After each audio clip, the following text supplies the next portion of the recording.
할렐루야. 반갑습니다. 우리 교회만 금요일 날 뜨거운 줄 알았는데 용인제일교 오니까 와.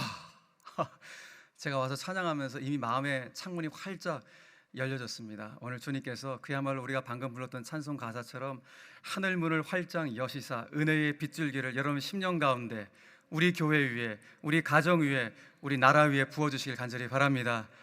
그래서 오늘 기도하고 찬양하고 말씀 듣는 중에 여러분 치유가 필요하신 분들은 하나님께서 치유해 주시길 바라고, 억눌렸던 문제가 있다면 주님께서 그 문제도 하나씩 풀어주는 놀라운 역사가 오늘 이 밤 가운데 있게 되기를 간절히 바랍니다.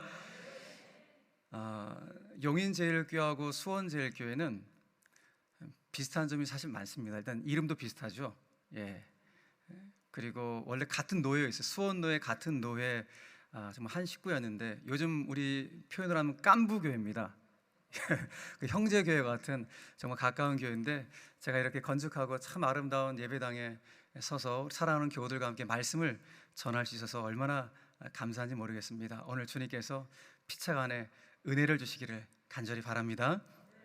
요즘 어디를 가도 시그니처라는 단어를 참 많이 보게 됩니다. 시그니처 아시죠? 원래 본 뜻은 그 사람의 본연의 필체를 의미합니다. 사인이라는 말이 더 우리에겐 와닿겠죠. 본인만의 어떤 서명, 필체를 말하는 것이 시그니처였는데, 요즘 어떤 장소를 가면 이 시그니처라는 단어를 많이 보게 됩니다. 식당을 갔더니 메뉴판을 보여주면서 이게 우리 식당의 시그니처 요리입니다. 향수샵에 갔더니 이게 우리 향수 가게의 시그니처 향수입니다 라고 말을 하고, 심지어는 골프장 가면 시그니처 홀이 있기도 합니다. 그러니까 그 장소를 대표할 만한 대표적인 어떤 특징, 이미지가 있는 요리라든지 향수라든지 그런 홀을 의미하는 것이겠죠. 그러니까 시그니처라는 단어가 장소에만 쓰이는 것이 아니라 실은 우리 사람에게도 그 사람만의 독특한 이미지나 어떤 특징들, 저분 하면 딱 떠올려지는 그런 시그니처가 있기도 합니다. 예를 들어 성경 인물로 말한다면 아브라함 하면 믿음, 이삭 하면 순종, 그리고 모세 하면 출애굽의 리더, 이런 그 사람 하면 탁 떠올려지는 독특한 시그니처들이 있기 마련입니다. 교회도 시그니처가 있겠죠. 교회도 그 교회 하면 탁 떠올려지는 그 교회, 그런 교회라는 그런 독특한 시그니처들이 아마 다 있기 마련입니다. 그렇다면 용인제일교회 하면 탁 떠올려지는 시그니처가 무엇이 있을까요? 저희 교회도 그렇지만은 저희 교회도 우리 수원 시민들이 수원제일교회 하면 탁 떠올려지는 어떤 시그니처가 뭔가 하면 가장 먼저 건물이에요.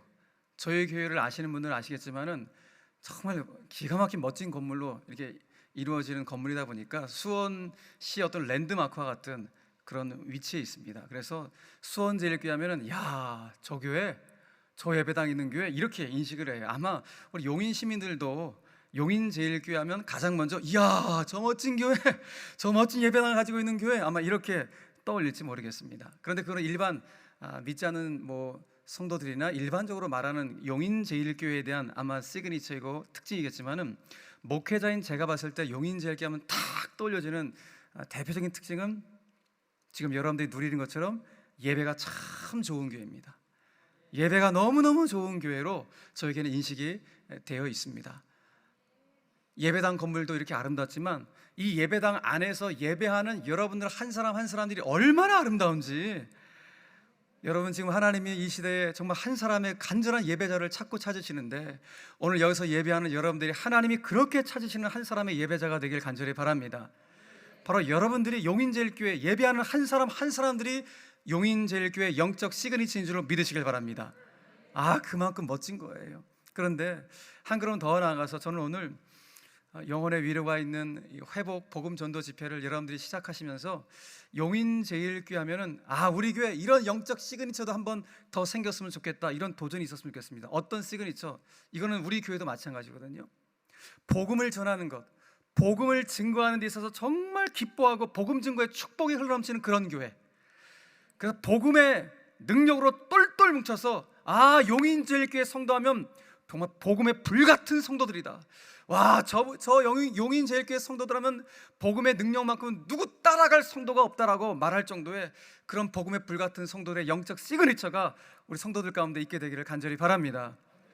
이런 멋진 교회 여러분 섬기시니까 얼마나 행복하십니까? 저는 저희 교회 성도들만 행복한 줄 알았는데 여기 오니까 아이고 행복한 얼굴들이 막 미소가, 영혼의 미소가 막 잘잘잘잘 흘러 넘치니까 얼마나 보기 좋은지 모릅니다. 제가 이렇게도 보기 좋은데 하나님이 여러분들 얼마나 기뻐하실까요? 오늘 정말로 아이들처럼 여기 장로님들 계시죠? 자, 일어나셔서 막 춤을 추면서 박수 찬양하는 모습을 너무너무 주님 기뻐하실 것 같아요.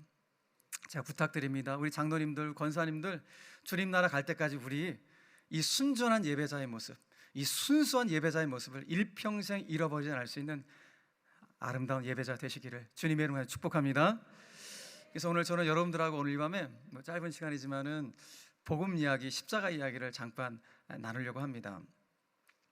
코로나19가 계속 지금 진행되고 있는 상황 가운데 요즘 우리 마음을 이렇게 덜컥덜컥하게 하는 그런 증상들이 무엇인가 하면 돌파 감염이라는 것이 생겼습니다.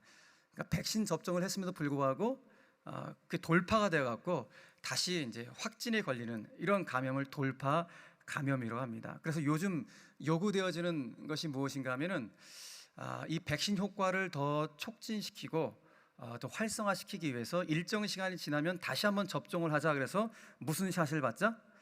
부스터 샷이라는 것이 요구되어지고 있는 그런 상황입니다. 부스터 샷. 저는 그 돌파 감염이라는 것을 목회자 입장에서 딱 보면서 이런 생각이 들었습니다. 아마 교회 생활을 주일학기 때부터 쭉 오래 해오신 분들은 기본적으로 교회에서 여러 가지 성경보, 훈련들, 봉사 여러 가지를 다 해오시다 보니까 나는 기본적으로 영적인 면역력이 어느 정도 다 확보가 되어 있어 라고 스스로 판단하고 계시는 성도들이 계실지 모르겠습니다. 그렇죠. 우리가 신앙생활 오래 하면은 그래 내가 이 정도 시련, 이 정도 상황들은 내가 너끈히 이겨낼 수 있어라는 그 영적인 어떤 프라이드 같은 게 생길 수 있습니다. 그런데 인생을 살아가시면 어떠십니까, 여러분? 수많은 세상의 유혹 바이러스들이 우리에게 침투해 들어오는데 그 세상의 유혹 바이러스가 어느 순간 나를 돌파해 버려 갖고 내가 그 바이러스에 넘어질 때가 얼마나 많은지 모릅니다. 그렇기 때문에 우리에게는 주기적으로 정기적으로 소위 말하는 영적 부스터 샷이 필요합니다. 그렇다면 오늘 이 밤 가운데 저와 여러분들이 맞아야 될 영적 부스터 샷이 무엇인가? 두말할 것도 없습니다. 우리가 맞아야 될 영적 부스터 샷은 두말할 것도 없이 복음의 말씀이에요. 십자가 복음의 말씀을 듣고 또 들으셔야지만이 우리는 세상의 유혹 바이러스에 넘어지지 않고 돌파되지 않는 건강한 신앙생활을 하게 될 줄로 믿으시길 바랍니다. 바로 그것이야말로 우리가 흔들리지 않는 우리 신앙의 기본기 중에 기본입니다. 유명한 작가 중에 이기주 작가라는 분이 있는데 이분의 책 중에서 이분이 이런 말을 했는데 굉장히 공감이 됐어요.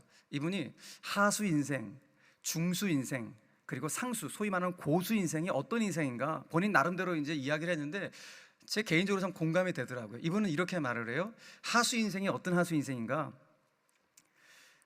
우리가 흔히 하는 기본기, 이 기본의 뻔한 가치들을 무시하고 저버리는 이런 사람들, 기본기를 무시하는 사람들, 이거 하수 인생이다.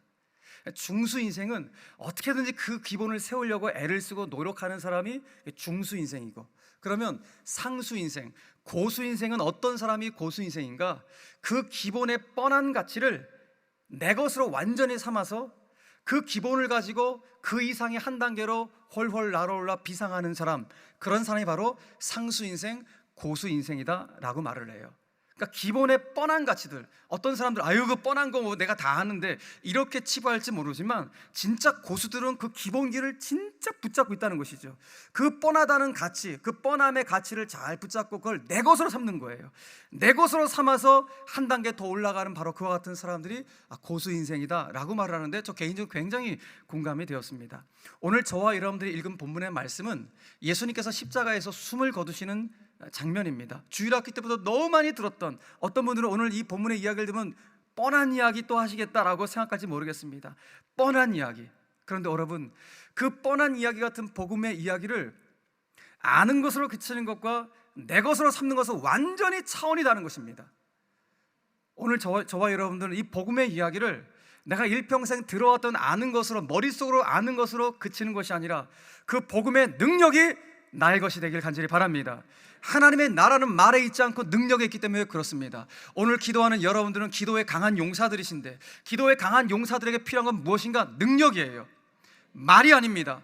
오늘 그 십자가 복음의 능력을 내 것으로 삼아서 다시 한번 복음 앞에 온전히 서고, 그 복음의 능력으로 오늘 이 집회의 주제처럼 여러분들의 영혼에 위로가 있고, 복음을 통하여 회복이 있고, 복음의 능력을 통하여 우리 복음의 증거, 전도의 역사들이 우리 용인 제일교회 충만할 수 있게 되기를 주 예수 그리스도 이름으로 간절히 축원합니다.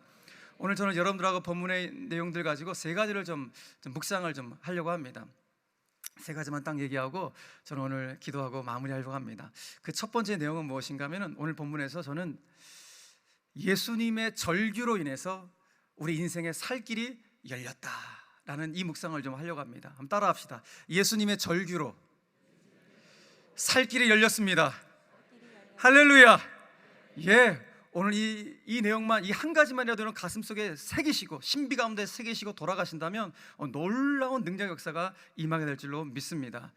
자, 오늘 본문은 우리가 너무나 잘 아는 예수님께서 십자가에서 숨을 거두시는 장면입니다. 자, 오늘 성경은 유대 시각으로 제6시부터 9시까지, 그러니까 우리 시각으로 말하면은 정오, 태양이 뜨겁게 찌는 그 정오 12시에서 오후 3시 사이에 예수님께서 십자가에 달리시고 오후 3시에 숨을 거두시는 이 장면을 보여주고 있는데, 예수님께서 우리 죄를 위해 십자가에 죽으신 그 3시간, 정오부터 오후 3시까지 그 3시간을 성경이 뭘로 표현하고 있는가?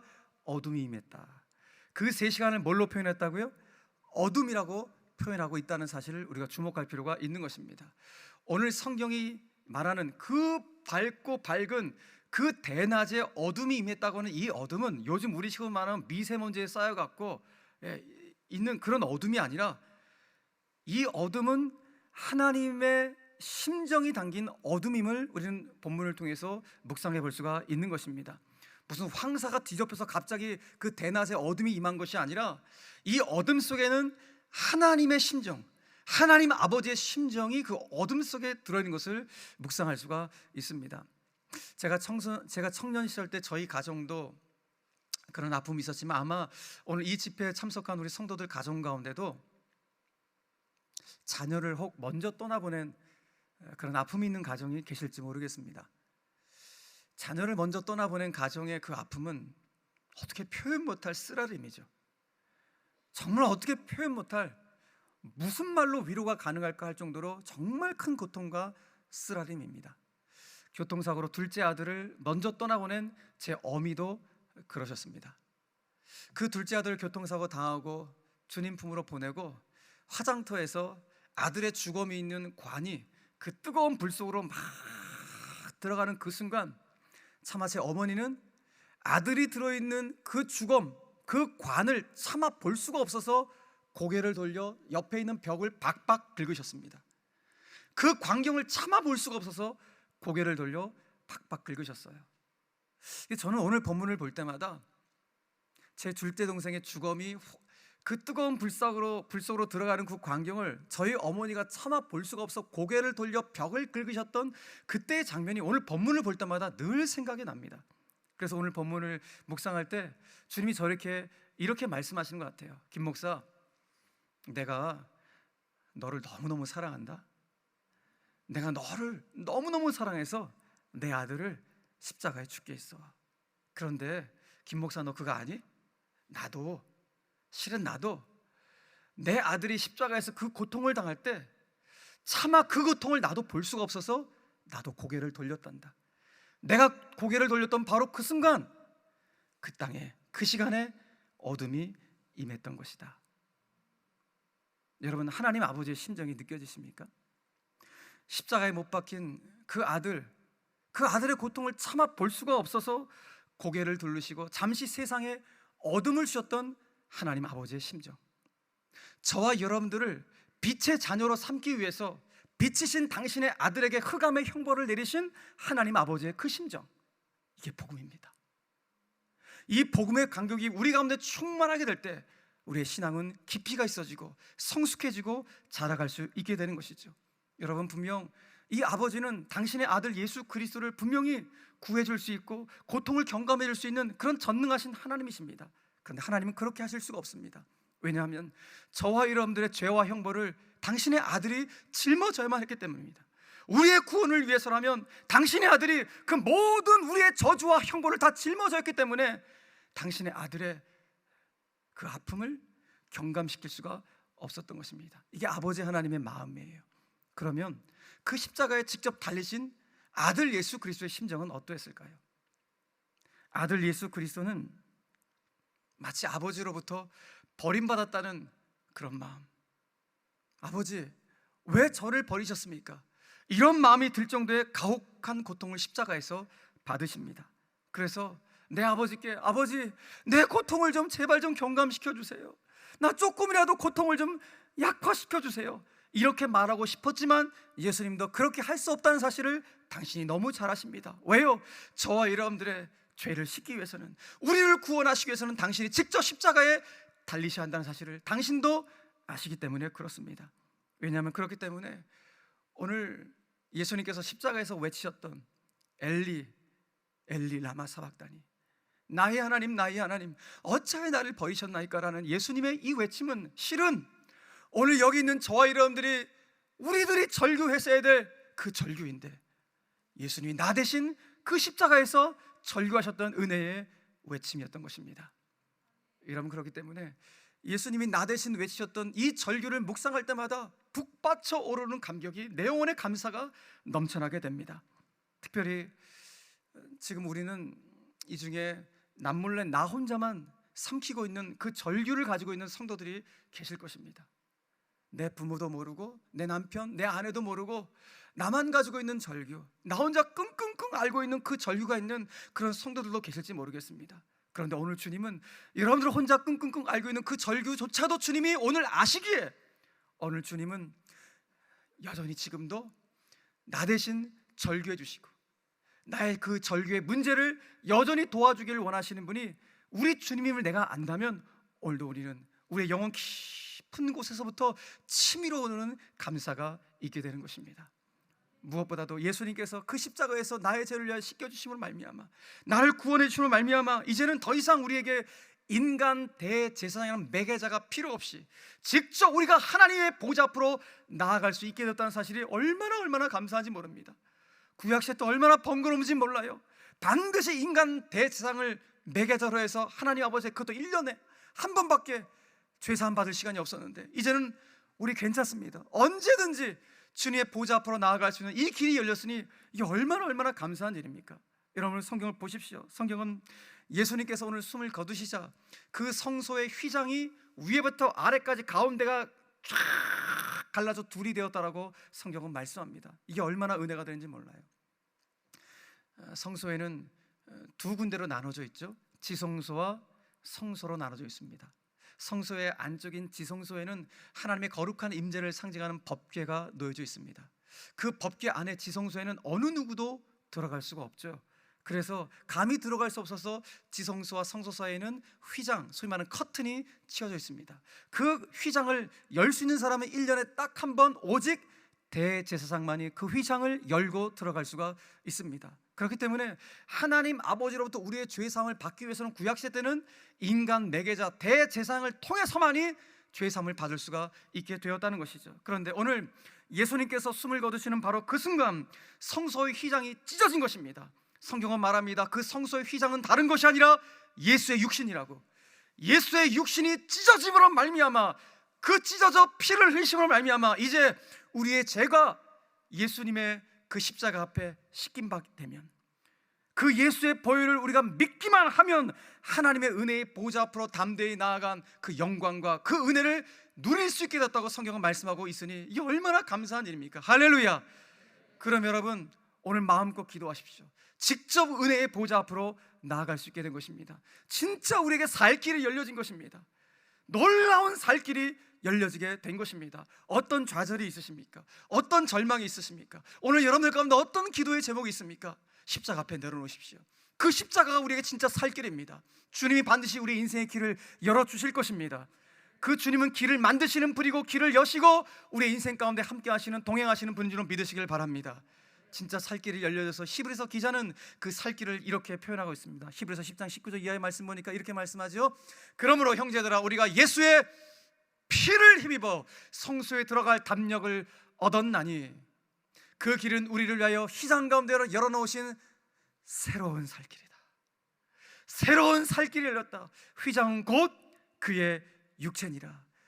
예수님의 육체가 갈라져 피를 흘리심으로 말미암아 새로운 살 길이 열렸다고 성경은 말씀하고 있는 것입니다. 바로 이 이후에 우리가 어떤 은혜가 펼쳐지게 되었습니까? 히브리서 기자는 이렇게 말합니다. 4장 16절에서 같이 한번 읽겠습니다. 시작. 그러므로 우리는 긍휼하심을 받고 때를 따라 덮는 은혜를 얻기 위하여 은혜의 보좌 앞에 담대히 나아갈 것이니. 할렐루야.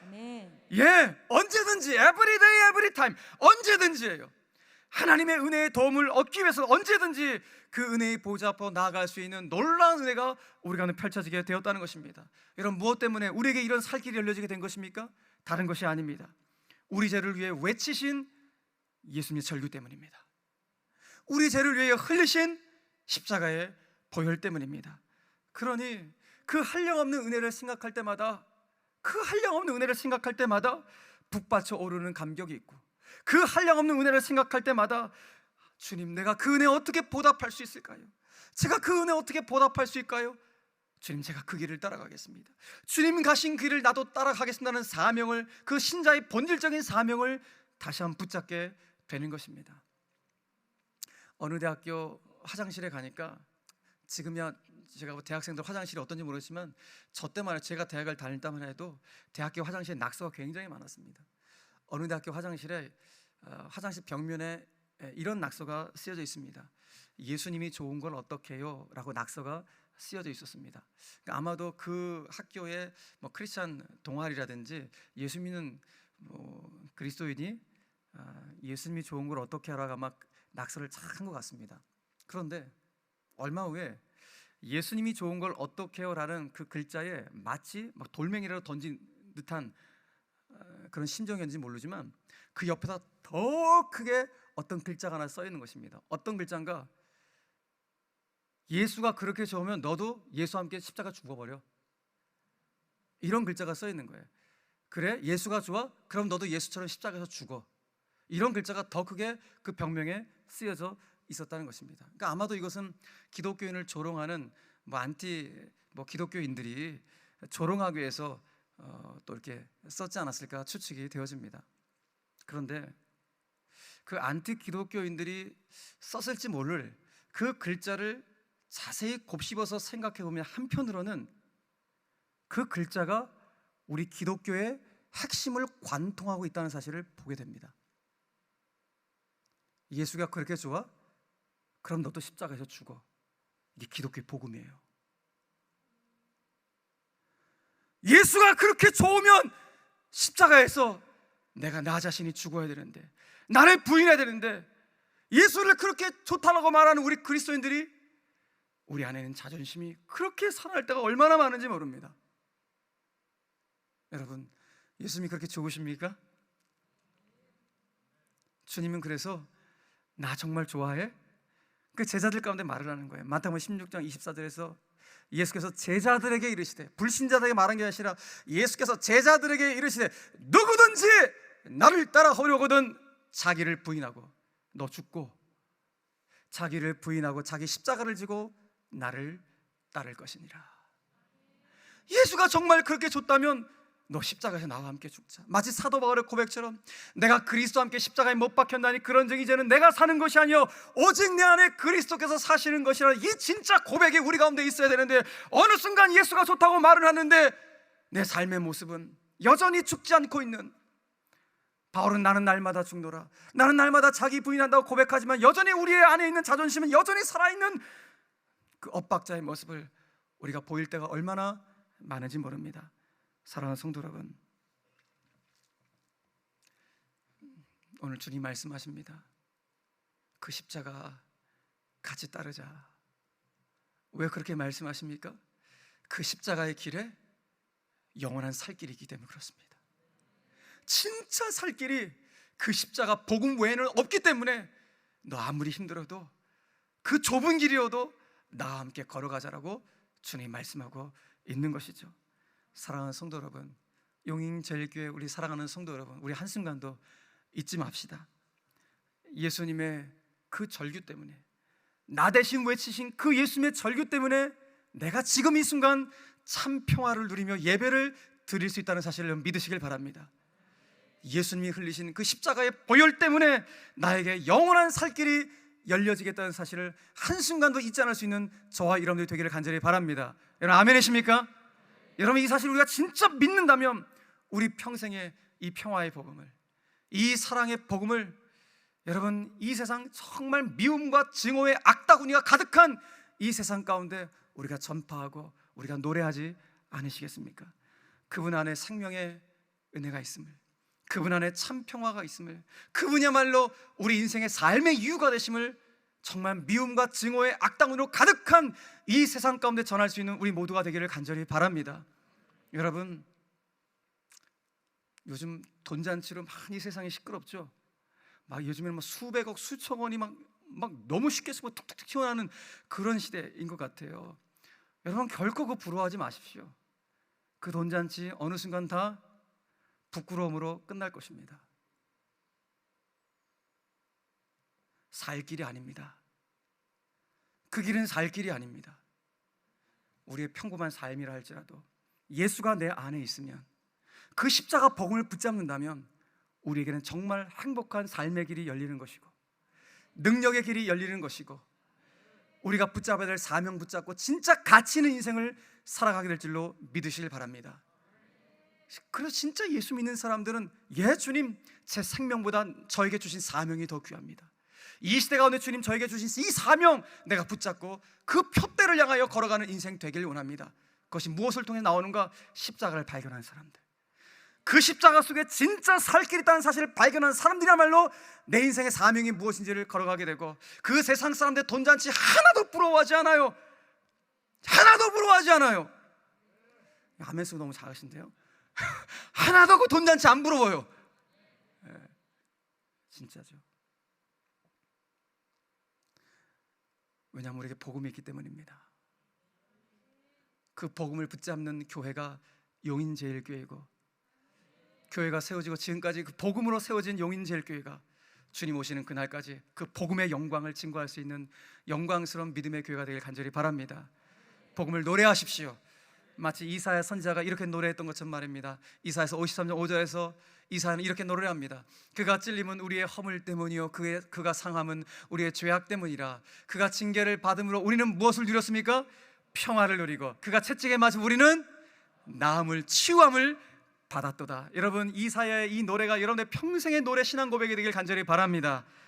그래서 이 말씀 그대로 우리에게 새로운 살 길을 열어주신 예수 그리스도로 말미암아 그 참 평화, 그 참 치유를 누리시고 그 참 평화의 복음을 전하며 살아갈 수 있는 이 시대에 하나님이 그렇게 찾으시는 복음의 증인들, 한 사람의 예배자가 다 되시기를 주 예수 그리스도 이름으로 간절히 축원합니다. 자, 우리 한 걸음 더 나아가서 오늘 본문 속에서 여러분들하고 용인제일교회가 이런 교회가 되었으면 참 좋겠다라는 그런 묵상을 저에게 주셨는데, 용인제일교회가 매일, 매주, 매달, 매년 정말 예상치 못한 생명의 기적이 일어나는 교회가 되게 하여 주옵소서. 기적 같은 우리의 한계를 뛰어넘어 이성을 뛰어넘어 역사하시는 하나님의 놀라운 기적 역사가 일어나는 교회 되게 하여 주시옵소서. 여러분 정말 기도하십시오. 반드시 그렇게 될 것입니다.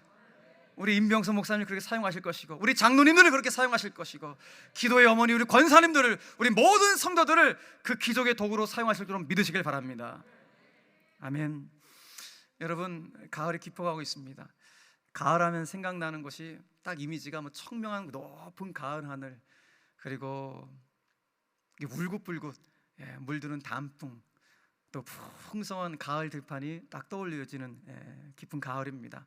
특별히 풍성한 가을 들판하면 생각나는 것은 저는 이 알곡과 쭉정이가 들판에 있는 것이 이제 생각이 되어지는데요. 알곡과 쭉정이는 겉으로 봐서는 구분이 안 되잖아요. 그렇죠? 겉으로 봐서는 구분이 안 되는데 가을 바람이 들판 안에 그냥 싹 불어서 그 들판에 있는 알곡들을 훅훅훅 흔들어 놓으면 그때 알곡과 쭉정이는 그 민낯을 드러내기 시작합니다. 왜냐하면 그 바람이 속이 빈 쭉정이는 다 날려보내지만 가을 볕에 잘 여문 알곡은 그 자리에 그 들판에 그대로 남겨두기 때문에 그렇습니다. 그럼 비로소 들판의 혼돈은 다 마무리되어집니다. 오늘 본문 뒷부분을 묵상하는데 마치 이와 같은 이미지가 떠올려졌습니다. 골고다 언덕에 불어닥친 죽음의 소용돌이가 다 마무리되어진 후에 그 골고다의 혼돈스러움이 뭔가 좀 다 마무리된 듯한 그런 느낌을 받게 됩니다. 여러분, 예수님께서 십자가에서 달리신 그 골고다 언덕, 그 골고다 언덕에 참 많은 사람들이 그 사형 집행을 보기 위해서 달려 나왔습니다.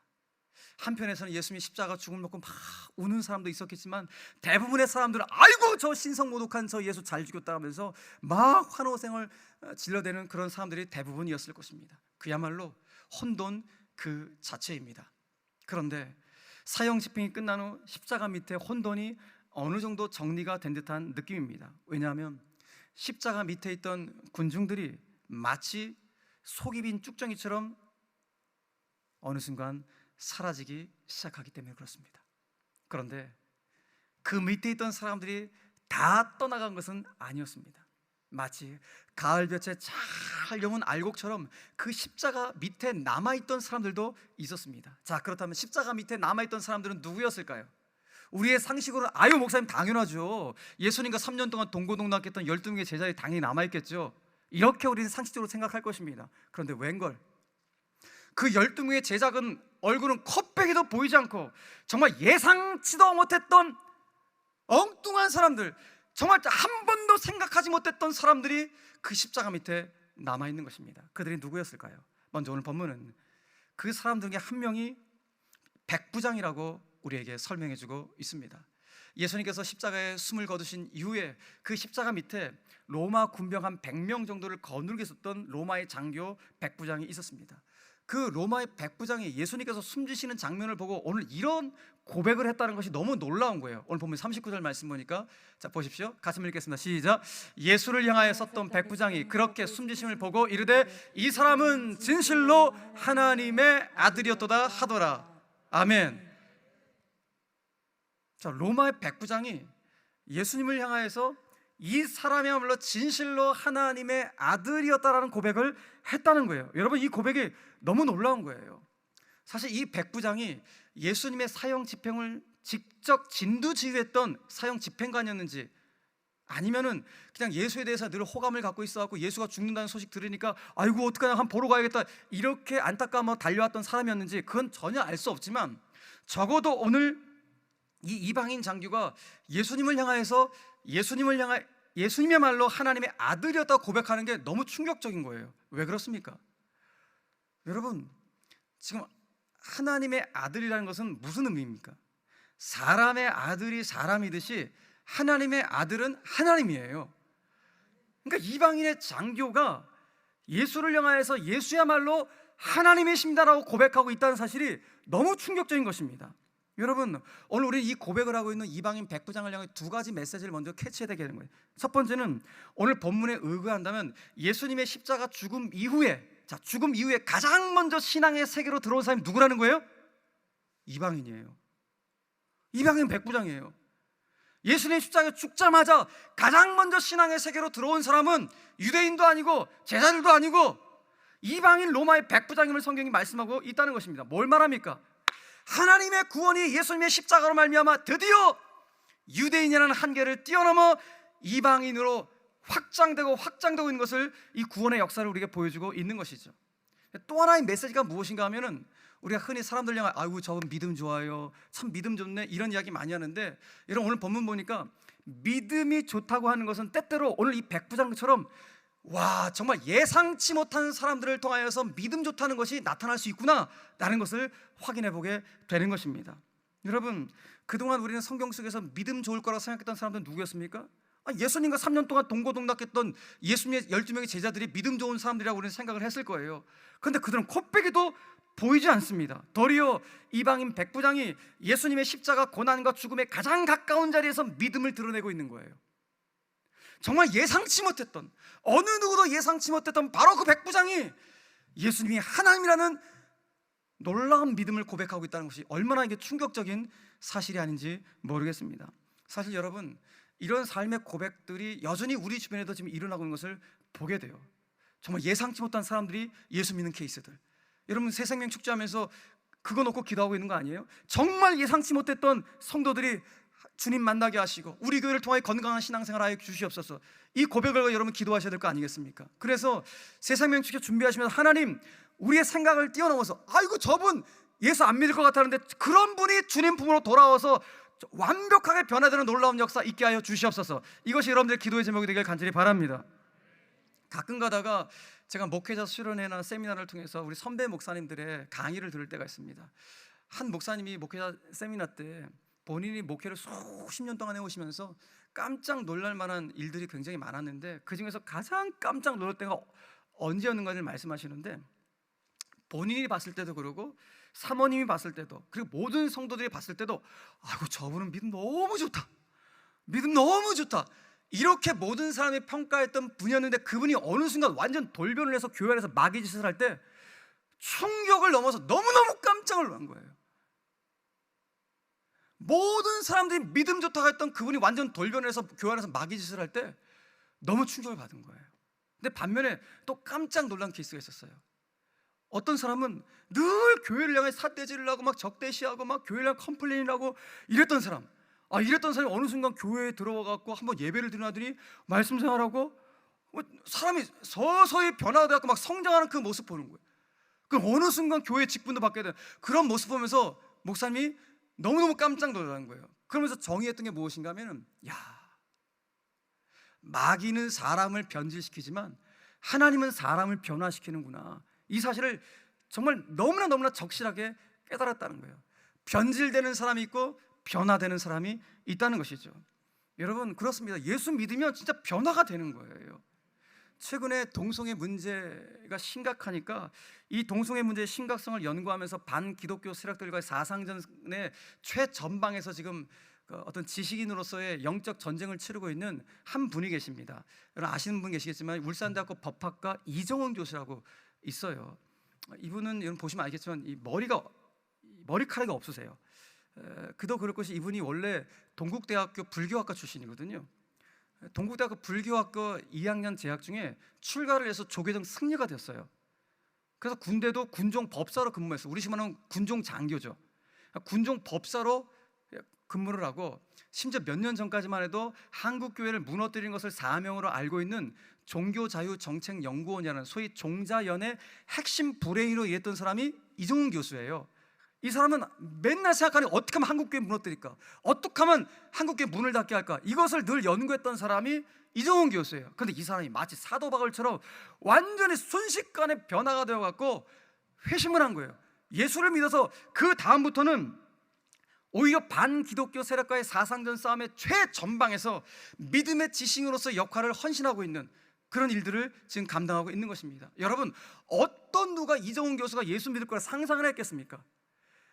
반기독교 세력으로서 어떻게든지 한국교회 문 닫게 하려는데 앞장섰던 이 사람이 오히려 그들과 맞서서 사상전 싸움을 벌이고 있으니 누가 하나님의 창조 질서를 깨뜨리는 이런 세력들과 맞서 싸우는 그런 사람이 이종훈 교수가 될 것이라고 누가 상상이나 했겠습니까? 어느 누구도 상상을 못했을 거예요. 하나님이 하셨던 것이죠.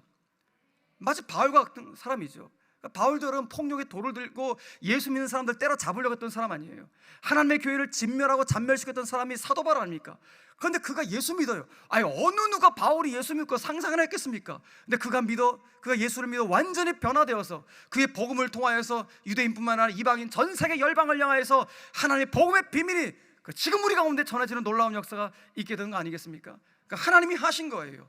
그러면 오늘 이 방 가운데 저와 여러분들이 돌아볼 것이 무엇인가? 이렇게 우리의 삶 가운데는 신앙의 여정 속에서 변질되는 사람이 있는 반면에 이렇게 놀랍게 변화되는 사람이 있어요. 그렇다면 지금 나는 내 예수를 믿었던 첫사랑의 모습에서 떨어져서 변질된 신앙의 모습을 갖고 있는가? 아니면 나는 정말로 날로 한 걸음씩 변화된 삶의 모습으로 신앙의 여정을 걸어가고 있는가? 우리 자신의 모습을 돌아봐야겠죠. 혹여라도 지금 이 순간 여기 계신 우리 성도들 가운데 많은 성도들 가운데 아이고 성도님 너무 믿음이 좋으세요 라는 그런 평가를 혹 받고 있는 분들이라면 더 내 자신을 돌아볼 수 있어야 돼요. 혹시나도 2000년 전 12명의 제자들처럼 믿음 좋다라고 그렇게 평가받았지만은 믿음의 공동체 안에 어려움이 찾아왔을 때 나 몰라라 외면하는, 예수님이 십자가에 죽으셨을 때 나 몰라라 도망가는 그런 믿음의 실력은 아는지 내 자신의 모습을 돌아볼 수 있어야 합니다. 동시에 우리 자신은 혹여라도 내 마음 속에 아이고 저 백부장과 같은 인간은 절대 예수 믿을서는 안 돼, 저런 인간이 예수 믿으면 내가 예수 안 믿어, 저런 사람이 우리 교회 오면 우리 교회 망신이야 라고 혹여라도 그런 마음이 내 마음 가운데 조금이라도 있었다면 오늘 철저히 회개하시고, 이런 백부장과 같은 우리가 이성적으로 생각할 때 저런 분은 예수 믿으면 안 되라고 생각했던, 마치 이정훈 교수처럼, 마치 사도 바울처럼 저런 사람은 예수 믿으면 안 되라고 생각했던 그런 마음을 갖고 있었다면 여러분 그거 다 내려놓으시고 용인제일교회 안에 백부장과 같은 수많은 믿음의 영혼들이 돌아올 수 있도록 여러분들 마음의 문을 활짝 여시고 여러분들이 희망의 문이 되어주시길 간절히 바랍니다. 그래서 용인제일교회는 불신자들에게 생명의 문을 활짝 열고 낙심한 자들에게 희망의 문을 활짝 열 수 있는, 그래서 영혼을 살리는 그야말로 살리는 교회, 살아있는 교회가 되기를 주님의 이름으로 간절히 축원합니다. 그래서 매일, 매주, 매달, 매년 예상치 못하는 생명의 기적이 일어나는 놀라운 교회로 쓰임받는 용인제일교회 되시기를 주 예수 그리스도의 이름으로 간절히 축원합니다. 마지막 세 번째, 여러분들 이 내용을 좀 나누고 말씀을 좀 맺고자 합니다. 세 번째 기도의 제목은, 오늘 직분자들 여기 많이 계실 텐데 우리 살아가는 직분자들 정말 수고 많이 하셨다고 제가 여러분들 좀 위로하면서 말씀을 좀 맺고자 합니다.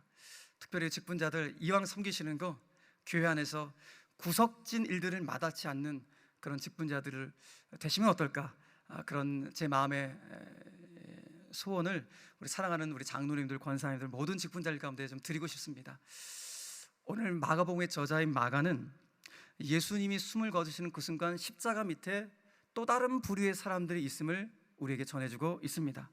물론 이들이 백부장처럼 십자가 바로 밑에 있던 사람들은 아니었지만은 이 사람들은 예수님께서 십자가에 죽으시는 모든 전 과정을 다 지켜보고 있었던 사람들이었습니다. 그들이 누굽니까? 오늘 본문에 보니까 여인들이라고 말을 합니다. 막달라 마리아를 비롯해서 작은 야고보, 요새의 어머니 마리아, 살로메, 이와 같이 평상시에 예수님을 따르고 섬기던 여인들이 그 십자가 주변에 있더라고 성경은 말씀하고 있습니다. 이 여인들은 예수님께서 십자가에 죽으셨던 모든 전 과정을 지켜봤을 뿐만 아니라 예수님께서 죽으시고 장사 치러서 무덤 속에 들어가는 그 장면까지, 무덤까지 따라갔던 여인들이 이 여인들이었습니다. 여러분, 그렇다면 늘 사람들 앞에서 나서는 일, 사람들 앞에 늘 드러나는 일, 늘 거창한 일들이 하면 늘 나섰던 그 12명의 제자들 어디 갔습니까?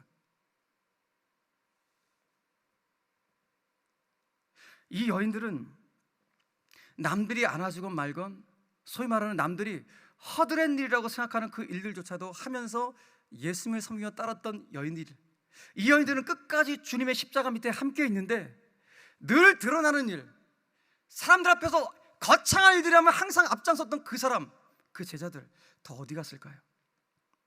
이들은 혹여 유대인들이, 종교 지도자들이 예수의 제자라는 사실이 밝혀지면 자기들도 똑같이 예수님처럼 그 고난과 죽음을 당해야 될까 두려워서 정말로 일말의 망설임도 없이 순식간에 도망치고 말았습니다. 그런데 오늘 여기 있는 여인들은 남들이 알아주건 말건 뒤에서 허드는 일로 예수님을 섬겼던 여인들이었습니다.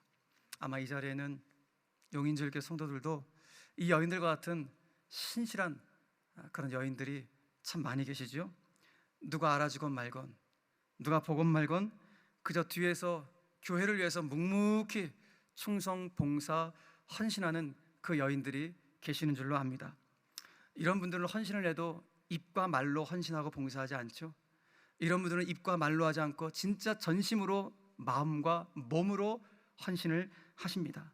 심지어 남들이 볼 때 아유 왜 교회 가서 그런 허드렛 일을 하고 있어, 그런 일을 들을지라도 이런 여인들은 전혀 개의치 않으십니다. 왜 그렇습니까? 내가 받은 그 십자가의 사랑을 내가 무엇으로 보답하리요? 내가 받은 그 은혜를 내가 무엇으로 보답하리요? 이 신앙의 고백이 그 여인들을 덮고 있기 때문에 그렇습니다. 그래서 이 여인들은 늘 교회를 살핍니다. 내 손이 필요한 것이 우리 교회 어디 있을까? 내가 봉사할 곳이 어디 있을까? 살피고 또 살핍니다. 물론 이런 분들이 어디 여자 성도들 뿐이겠습니까? 우리 용인제일교회 헌신하셨던 우리 많은 장로님들, 안수이사님들, 많은 남자 성도님들도 이런 헌신을 가지고 이렇게 영광스러운 교회를 세우신 줄로 압니다. 여러분, 놀라운 것은 이렇게 헌신하셨던 많은 분들의 헌신은 말로, 입으로 하는 것이 아니라 몸과 마음으로 하는데, 이분들이 몸과 마음으로 헌신하는 모든 봉사의 여정들은 실은 성도들도 이미 다 알고 있다는 것입니다. 내가 말을 안 해도, 제자들처럼 드러나는 일 앞에 나서지 않아도 그런 분들은 저분 참 신실하시다 라고 성도들이 이미 다 알고 있다는 것이죠. 여러분, 성도들이 다 알고 있을 정도니 하나님은 오죽하시겠습니까? 우리의 일거수일투족 모든 것을 다 아시는, 모든 것을 감찰하시는 하나님은 왜 우리의 삶의 한 걸음 한 걸음을 모르시겠습니까? 여러분, 지금 내가 하고 있는 섬김이 정말 구원의 감격과 감동으로 하고 있는 헌신인지, 아니면 인간적인 다른 목적이 있어서 내가 하고 있는 헌신인지 주님은 다 아십니다. 저도 목회를 하고 있지만 제가 목회를 하는 이유가 진짜 나를 부르신 하나님의 은혜 앞에 너무너무 감격스러워서 이 사역을 하고 있는지, 그저 뽐내는 일, 설교하는 게 좋아서 그냥 큰 교회 이렇게 목사하는 거 이거 드러나고 싶어서 목사하는지 주님 너무너무 잘 아시거든요. 그러니까 매일매일 납작 엎드리는 거예요. 납작 엎드려 하나님의 은혜를 구하는 것이죠. 주님 너무 잘 아시니까. 사랑하는 성도 여러분, 저는 우리 수원절개 모든 직분자들이 하나님으로부터 이런 칭찬을 받았으면 좋겠습니다. 사랑하는 성도, 아무개 성도야, 참 고맙다. 내 교회를 위해서 헌신해줘서 참 고맙다. 비록 사람들이 알아주건 보건 말건 상관없이 그 구석진 일도 마다치 않고 그렇게 헌신해 주는 거 나 너무너무 고맙다. 여러분, 주님이 여러분들 가운데 이런 칭찬을 하실 텐데, 여기 있는 모든 분들이 주님으로부터 이런 칭찬을 받을 수 있는 우리 모두가 되기를 간절히 바랍니다. 그래서 이 여인들처럼 남들이 알아주건 말건 구석진 일도 마다치 않는 신실한 헌신자들, 그리고 끝까지 예수님 배반하지 않고 그 주님 따라갈 수 있는 여인들의 영성이 우리 가운데 충만할 수 있게 되기를 주 예수 그리스도의 이름으로 간절히 축원합니다. 말씀 맺겠습니다. 오늘 저는 사진 한 장을 보여드리면서 오늘 말씀을 맺고자 합니다. 이 사진인데요, 몇 달 전 이 사진 한 장이 화제가 된 적이 있었습니다. 방호복을 입은 간호사가 93살의 할머니와 함께 화투를 치고 있는 이 장면, 화투 그림을 맞추고 있는 이 장면이 화제가 되었습니다. 찜통 더위가 한창이던 어느 여름날 한 할머니께서 코로나 음압병 등에 실려 오셨습니다. 그런데 이 할머니께서 고열에다가 그리고 폐렴기까지 있고 또 치매기까지 앓고 계셔서 간호사들이 어떻게 할까 머리를 맞댔다고 합니다. 왜냐하면 치매가 있으시니까 병상에서 떨어질 위험이 있으니까 어떻게 할까 하다가 그 병상 밑에다가 매트리스를 다 깔아버렸습니다. 그리고 꾸벅꾸벅 조시는 할머니를 깨워서 적적함도 덜어드리고 기운도 차려드리기 위해서 보시는 것처럼 화투 그림을 맞추고 그림 맞추기를 하는 이런 일들을 했던 것이죠. 그것도 가마솥 더위에 저 방호복을 입고 말입니다. 아마 세상에서 가장 아름다운 간호가 아닌가 그런 생각을 해보게 됩니다.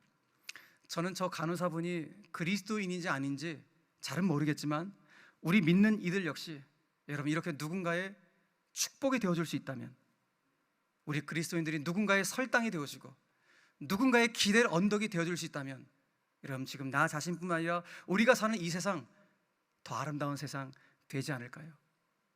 복음의 사람들, 복음을 소유한 사람들의 모습이 바로 이와 같은 모습인 것입니다. 여러분, 복음으로 무장된 바로 저와 여러분들을 통하여서 누군가가 힘을 얻고 누군가가 위로를 받고 누군가가 진짜 참 생명, 참 소망, 참 기쁨을 발견할 수 있다면, 여러분 이것만큼 더 멋지고 아름다운 일이 어디에 있겠습니까? 이 멋지고 아름다운 일을 위해서 여러분들이 새생명 축제를 준비하고 계신데, 이 새생명 축제가 이 멋지고 아름다운 일들을 만들어낼 수 있는 복된 축제가 되기를 주님의 이름으로 간절히 축원합니다. 이런 말이 있죠. 강은 자신의 물을 마시지 않고 나무는 자신의 열매를 먹지 않으며 꽃은 자신을 위해 향기를 내뿜지 않는다. 뭘 말합니까? 자연은 이기적이지 않다는 것입니다. 자연은 철저히 이타적입니다. 혼자 살 수 없기 때문에 그렇습니다. 우리 인간도 마찬가지입니다. 우리 인간도 혼자 살 수 없습니다. 우리는 서로 돕고 축복하기 위해서 오늘 이 자리에 있는 것입니다. 지금 우리의 삶이 코로나로 말미암아 아무리 힘겹고 고되고 팍팍한 어려운 세월을 지난다 할지라도 우리는 누구를 축복하고 함께 살아갈 그런 사명이 우리 가운데 있는 것입니다. 여러분 잊지 마십시오. 지금 세상은 용인제일교회 성도들, 그야말로 축복의 통로인 용인제일교회 성도들의 그 따뜻한 손길을, 축복의 손길을 세상이 지금 기다리고 있다는 사실을 여러분 믿으시길 바랍니다. 분명한 것은 여러분들의 입술과 삶을 통해서 복음이 보여지게 될 때 백부장과 같은 이런 수많은 영혼들이, 정말 우리가 예상치 못했던 이와 같은 영혼들이 주님 앞으로 돌아오게 되는 놀라운 새 생명의 역사가 일어나게 될 줄로 믿으시길 바랍니다. 그리고 여러분들을 통하여 예수를 만난 바로 그분들이 여러분들을 통하여 예수를 만난 그분들이 이 용인제일교회에서 예배를 드리면서 그때 그분들은 선포하게 될 것입니다. 예수 안에 내가 진짜 살 길을 발견하게 되었다. 예수 안에 내 인생에 진짜 살 길이 열려지게 되었다고 여러분을 통하여 예수를 믿게 된 그분들이 반드시 믿음의 선포를 하게 될 줄로 믿으시길 바랍니다. 이 놀라운 믿음의 선포가 용인제일교회를 섬기시는 우리 성도님들에게, 그리고 이번 새생명 축제를 통해 예수 앞으로 나올 모든 영혼들 가운데 임하시게 되기를 주 예수 그리스도의 이름으로 간절히 축원합니다. 아멘. 오늘 말씀을 기억하면서 우리 세 가지 합심 기도의 제목을 한번 선포하고 우리 찬양하고 기도함으로 우리 계속해서 집회를 이어가 나갔으면 좋겠습니다. 우리 첫 번째 기도의 제목인데요, 우리 한번 또박또박 우리 주님 앞에 올려드립시다. 시작. 예수님의 절기와 피로 새로운 살 길이 열렸음을 믿을 때 참된 평화와 참된 치유를 누리게 하옵소서. 아멘. 할렐루야. 여러분, 예수 안에 새로운 살 길이 있습니다. 거기에 참된 치유가 있습니다. 믿으시고 그 참된 치유를 반드시 전할 수 있는 복음의 통로로 우리 모두가 쓰임받길 간절히 바랍니다. 두 번째 기도의 제목 올려드립니다. 시작. 용인제일교회는 예상치 못한 믿음의 기적이 일상이 되는 살리는 교회, 살아있는 교회, 기적의 교회로 소문나게 하옵소서. 아멘. 세 번째 기도의 제목 올려드립니다. 십자가 아래 여인들처럼 주님 배반치 않고 끝까지 따라가되 주님의 일이라면 구석진 일도 마다치 않는 복음의 사람 되게 하옵소서. 아멘. 할렐루야. 여러분, 오늘 이 기도의 제목을 가지고 주 앞에 올려드립시오. 그리고 내 신앙이 혹 변질되는 찰나에 있는 분들이 있다면 하나님 어떤 경우에도 내 신앙 변질되지 않게 하시고 늘 변화되어 한 걸음 한 걸음 주님을 닮아갈 수 있도록 은혜를 더하여 주시옵소서. 내 삶의 이유는 예수 그리스도입니다. 내 삶의 이유는 예수 그리스도입니다. 세상 가운데 이 사실을 노래할 수 있는 이 사명 감당케 하여 주시옵소서.